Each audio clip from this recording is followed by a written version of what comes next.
প্রচুর ঝড় বৃষ্টি হচ্ছে আর বৃষ্টির দিনে খিচুড়ি খাওয়ার মজাই আলাদা। তো আজকে রান্না করব নরম খিচুড়ি পোলার চাল আর রেগুলার চাল দিয়ে। তো 1 কাপ নিলাম রেগুলার চাল, 1 কাপ দেব পোলার চাল, মসুর ডাল আধা কাপ, মুগ ডাল আধা কাপ। মুগ ডালটা একটু ভেজে নিলে খুব সুন্দর ফ্লেভার হয়। ভালো করে ধুয়ে আমি 1 লিটার পানি দিয়েছি, আধা কাপ পেঁয়াজ কুচি, কয়েকটা কাঁচা মরিচ, 1 চামচ আদা রসুন বাটা, 1 চামচ লবণ, 1 চামচ হলুদের গুঁড়া, 1 চামচ মরিচের গুঁড়া, 1 চামচ ধনে গুঁড়া, হাফ চা চামচ গরম মশলা একসাথে মিশিয়ে চুলায় বসিয়ে দিতে গিয়ে দেখি চুলার আগুন নেই, সিলিন্ডার শেষ হয়ে গেছে। তো কি আর করা, মাটির চুলাতেই রান্না করে নেব। তো একটা কাঠ দিয়ে আগুন ধরিয়ে আমি চুলায় বসিয়ে দিয়েছি, সাথে একটা এলাচ, একটা দারচিনি, 2টা তেজপাতা দিয়ে দিয়েছি। তো বলক এসে গেছে, এটা পুরোপুরি সিদ্ধ হওয়ার আগ পর্যন্ত জাল করব। চালটা একেবারেই গলে গেছে, সিদ্ধও হয়ে গেছে, একেবারে মাখা মাখা হয়ে গেছে। চেক করে দেখি লবণ কম হয়েছে, তো লবণ দিয়ে নিলাম। তো আর একটু কিছুক্ষণ দমে বসিয়ে রাখবো। তারপর আমি টালা জিরা গুঁড়া উপরে 1 চামচ দিয়ে মিশিয়ে তারপর নামিয়ে এটা বাগার দেব। তো বাগারের জন্য চুলায় কড়াই বসিয়ে দিব, 1 টেবিল চামচ ঘি দেব, কিছু পেঁয়াজ কুচি দেব। বেরেস্তা হলে তারপর খিচুড়ির উপরে দিয়ে নেব। এক হাতে ভিডিও করা আর এক হাতে রান্না করা খুবই কষ্টকর, তারপরেও চেষ্টা করছি। আর যেহেতু এত লাকড়ি নেই আর ঘরের ভিতরে মাটির চুলা দিয়ে রান্না করাও এত সম্ভব না, তাই আমি হালকা পাতলা কিছু করে নেব। 2 টুকরা মাছ নিলাম, কিছু চিলি ফ্লেক্স দিলাম, হলুদের গুঁড়া, মরিচের গুঁড়া, লবণ, আদা রসুন বাটা, একটু লেবুর রস, পরিমাণ বুঝে স্বাদ অনুযায়ী দিয়ে নিতে হবে। আর মাছটাকে যেহেতু আমি শুধু ফ্রাই করব, তাই এটা মচমচে রাখার জন্য আটা, ময়দা অথবা বেসন দিয়ে নিতে হবে। তারপর অল্প একটু পানি দিয়ে আর আস্ত কিছু জিরা দিয়েছি। এবার একসাথে ভালো করে মেখে কিছুক্ষণ রেখে দেব।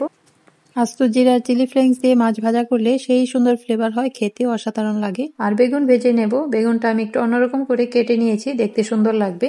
4 ফালি করে তারপর এগুলোকে পাতলা পাতলা করে কেটে নিয়েছি। এবার এর সাথে হলুদ, মরিচ, লবণ স্বাদ মতো দিয়ে মাখিয়ে নেব। তো চুলায় আবার আমি কড়াই বসিয়ে তেল দিয়ে দিয়েছি। এবার মাছের টুকরোগুলো আমি দিয়ে দেব। মচমচে করে মাছটা ভেজে নেব। বেগুন ভাজার আগে বেগুন শুকনো আটা অথবা ময়দা কিংবা বেসনে কোট করে নিলে বেগুনটা বেশ মচমচে হয়। তো আমি শুকনো আটায় ভালো করে প্রত্যেকটা লেয়ারে আটা লাগিয়ে নেব। তারপর তেলে ছেড়ে দিলাম। 2 পিঠ মচমচে করে ভেজে নেব।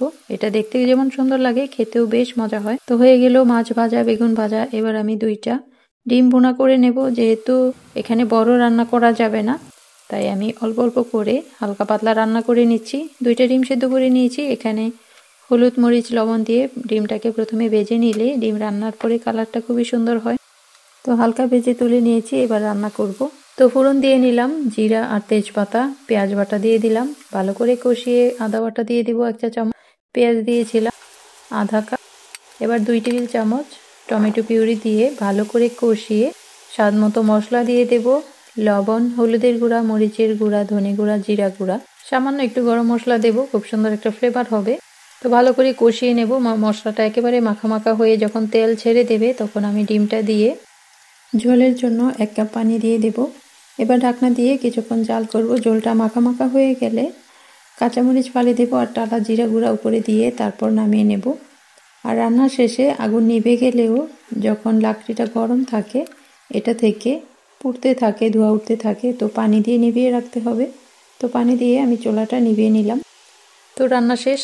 এখানে খিচুড়ি হলো, ডিম ভুনা হলো, মাছ আর বেগুন ভাজা হলো। তো আমি একটা প্লেটে সাজিয়ে নিচ্ছি।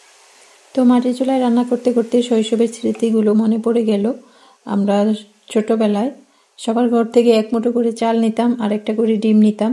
আলু ভর্তা, বেগুন ভাজা, খিচুড়ি একসাথে সব বান্ধবীরা মিলে রান্না করে পাটি বিছিয়ে সবাই একসাথে খেতাম। খুবই মজা লাগতো সেই দিনগুলো। তো আজকে একা একা আমার সেই শৈশবের স্মৃতিগুলোই মনে পড়ে গেল। তো আপনারা কে কে মাটির চুলায় এভাবে রান্না করে ছোটবেলায় চড়ুইভাতি খেলেছেন, অবশ্যই কমেন্ট করে জানাবেন। আমার আজকের এই ছোট্ট বৃষ্টি ভেজা দিনের ছোট্ট আয়োজন কেমন লাগলো তাও জানাতে একদম ভুলবেন না। ভালো থাকবেন। পরবর্তী রেসিপি দেখার জন্য চ্যানেলটা সাবস্ক্রাইব করে রাখতে পারেন। এতক্ষণ ধৈর্য ধরে আমার পুরো ভিডিওটা দেখার জন্য অসংখ্য ধন্যবাদ।